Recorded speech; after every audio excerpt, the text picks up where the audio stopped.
అలివానవోరులో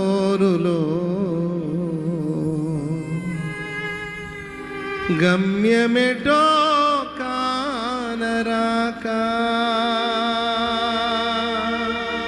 గురి అయిన నిన్ను చేరా పరితపించుచున్నాను. రెండు చేతులెత్తి గాలివాన ఓరులో గమ్యమెటో కానరాక గురి అయిన నిన్ను చేరా పరితపించుచున్నాను.